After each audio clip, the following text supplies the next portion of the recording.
Hello, everybody. Good morning. Welcome back to Clintonville Slasher. I am your host, Lurch Fragelux.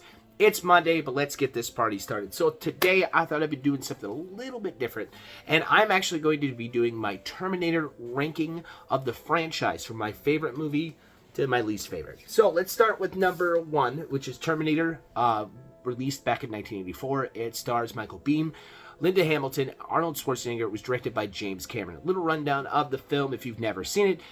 You've got Michael Biehn, who plays Kyle Reese, and in the future, there is a supercomputer called Skynet that was sent back a Terminator to kill the leader of the Resistance, John Connor's mother, back in 1984, before he is even conceived. Now, the Resistance Army knows that Skynet sent back a Terminator, so they sent back Kyle Reese to intercept him. So this movie is actually like one of my favorites. Science fiction is just amazing. This is before CGI, so they have a lot of claymation. The ending is amazing, and the story really holds up really well. Even to this day, it's one of the best movies ever made. I considered it a horror film. I consider all of them science fiction horror, at least action horror. I really love all these movies. So Terminator 1984, and you even got one of the best lines ever created, which is "I'll be back." And the original script is actually "I will be right back," but Arnold thought it didn't sound robotic enough, so he changed it, and now we have that iconic line. Up next is Terminator 2, 1991. It was also directed by James Cameron. It stars Robert Patrick, Edward Furlong, Linda Hamilton, and Arnold Schwarzenegger, amongst many others.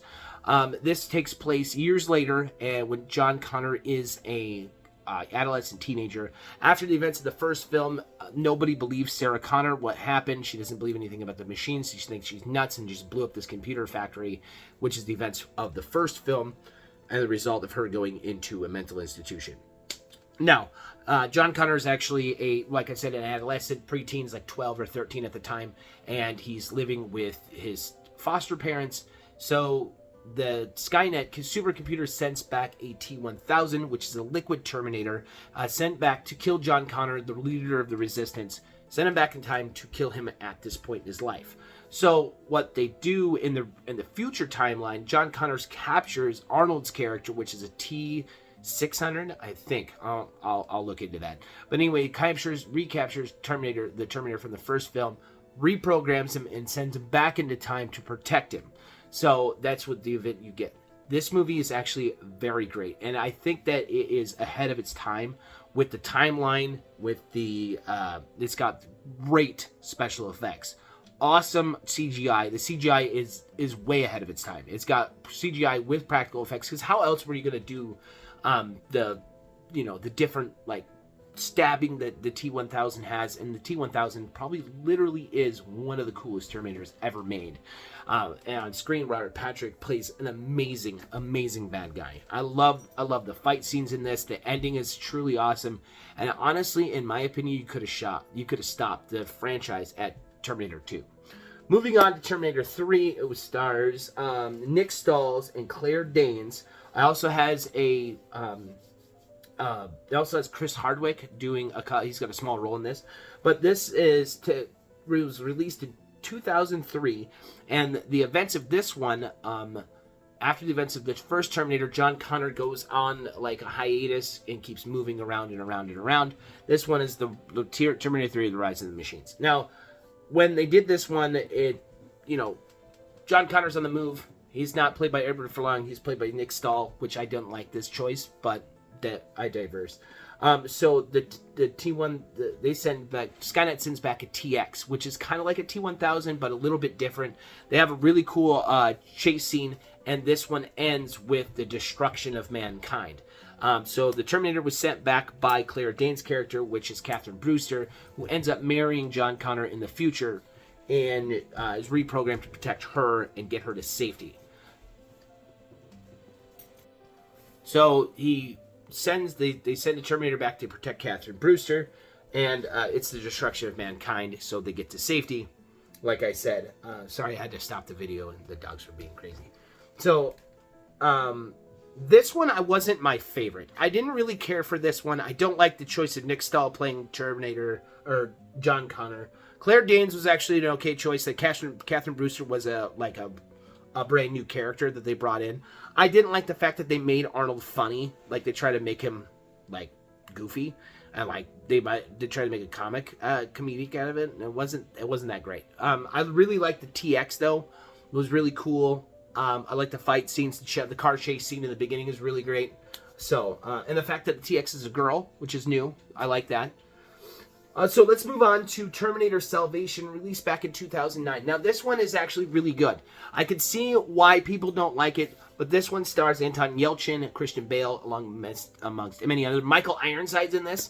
So this one takes place in the future. John Connor is the war. The war is full blown. They are about to destroy Skynet, and this is the one where John Connor actually gets to meet Kyle Reese, which is really great. I've been waiting to see this. I thought the action was good, and it was the first time Linda Hamilton and Arnold Schwarzenegger aren't in a Terminator movie, and a movie holds up pretty well. The only issue I have with this movie is Marcus, the character of Marcus, because I feel like it was not... You didn't... Like, 90% of the film stands on the shoulders of Marcus' character, and you didn't need him there. You already had enough with John Connor. You already had enough with that storyline that you didn't need to. Marcus makes no relevant sense. The other thing that doesn't stand well with people is that you made the Terminators way too futuristic and way too advanced than the previous movies, and this is supposed to take place in the past. This is the problem with time travel. The longer you get into a franchise that deals with time travel, the muddier it gets. And the more that the story doesn't hold up, and it's not holding water anymore. It's just like you're just trying to cash grab. So Marcus's character didn't need to be there, but they had to have the friendship, the Terminator friendship with the younger character, which they didn't need to. That you could have had Marcus in there and be somebody else. You did not need to have him there. It was a pointless grab. It really was.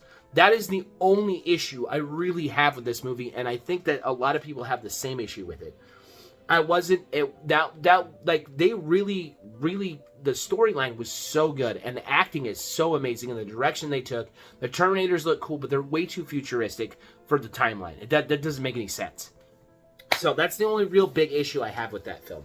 Now, you moving on to 2015, we have Terminator Genesis. It stars Emma Clarke and Jason Clarke, not related. Emma Clarke, you'll notice from Game of Thrones, if you're a big fan. Also, Jason Clarke was in the Pet Sematary films as well, or the remake Pet Sematary, if you don't know who Jason Clarke is. So this one is one I was waiting for forever. The fact that we get to see John Connor send Kyle Reese back in time to 1984, I was waiting for this for so long. It was such a good idea, but they murdered it with the CGI in the very beginning. They found phaser guns. I didn't like Jason Clarke's character in this. It was just... Like, okay, so this is a prime example of how, like, when you get into time travel, how muddier it gets. You could look at Terminator Genesis, because they go back to 1984, which was a really cool idea. But the fact that they made Arnold older, and, like, age progression-wise, I know they had to have Arnold in this. They bring Arnold back into a Terminator movie, which they had a really cool idea, but they did not sell it well. I really like Emma Clarke in this as Sarah Connor. I thought it was a cool idea. I thought she did really great. In my opinion, Emma Clarke saves this movie, because without her, it was complete crap. Because it have some really good ideas, but they just time jumped too much. It made no sense. There was too much time jumping, and it was just a cash grab. And they really, really suck. Now, the Terminator fights in this film are really, really good, though.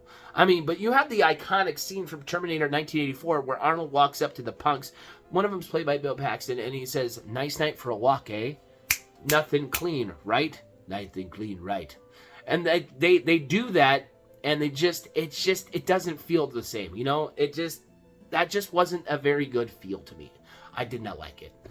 That wasn't my favorite. But we're getting to the next film, then the last in the series, and that is Terminator Dark Fate, released in 2019, starring Linda Hamilton and Mackenzie Davis as Grace. Now, I really like the Rev 9. The Rev 9 was a really badass killer Terminator. I loved it. I looked cool. The fight scenes were awesome, and I can even get behind Grace's character being like half a Terminator, half a person. Like, they were making the Resistance Army really cool. And I could get behind that John Connor, spoiler alert, John Connor does die in the beginning of this movie. I could get behind that.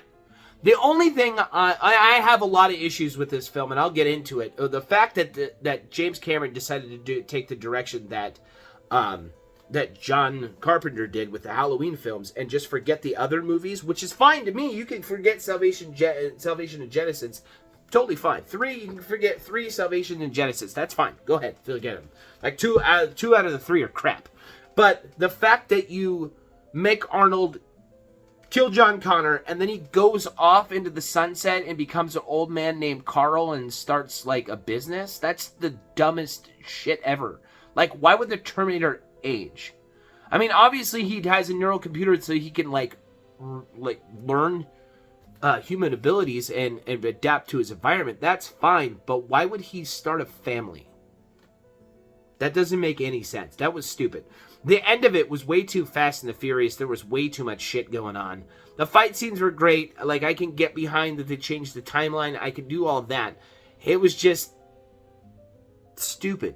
There was parts of it that was just plain bad. Like, the Rev 9 was cool. That was the only reason to watch it.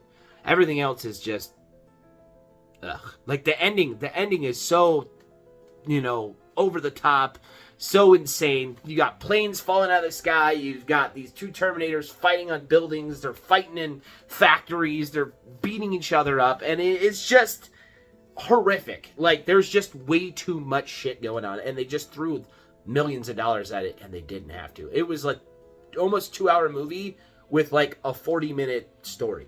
Like, that's how much action that didn't need to be in it. So now I can go through all these, and so I'm going to go with my favorite to my least favorite. So I'm going to go with, obviously, Terminator 2 is actually my favorite out of this series. I'm going to take T2 over Terminator 1984.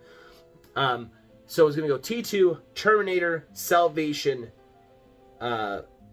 Genesis 3, and the Dark Fate being at the very end. You know what? I'm probably going to take Dark Fate over 3. It's just, I don't know. Okay. It sucks, all right? Those last movies suck. And the reason that I take Terminator 2 out of all of them is that I can go through every movie and nitpick everything. Every movie in this 6 series franchise, I can nitpick everything. But when you take Terminator 2, there's nothing wrong with it. There's absolutely nothing wrong with it. Other than Edward Furlong being kind of whiny, I could live through that. The action is good. The ending is great. The fight scene in the factory is awesome. The kill scenes are brutally amazing. The CGI looks so good. The helicopter chase scene when they're in the truck and they're flying the helicopter, they actually flew a helicopter underneath the bridge. That is amazing. There isn't a lot to pick apart here. Miles Dyson and the Miles Dyson end, and how Linda Hamilton wants to try to assassinate him. The fact that they blow up Cyberdyne, and it's a movie that works, and it's the only film on the entire franchise that you can literally find nothing wrong with it. Terminator 1, the only thing I have with it is the claymation looks kind of wonky, but it's still a great story and it sets up well.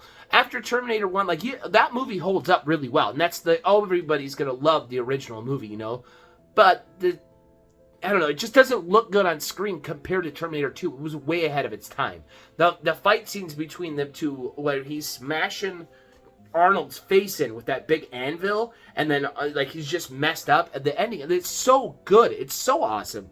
You cannot outbeat that movie. So I'm going to go with Terminator 2 because there's literally, name one thing that's wrong with it. Compare it to all the other films in the franchise and name one thing that's wrong with Terminator 2, and I will argue with you till the day I have no breath in me. So, I'm telling you, Terminator 2 is amazing. So that's going to do it for me today, guys.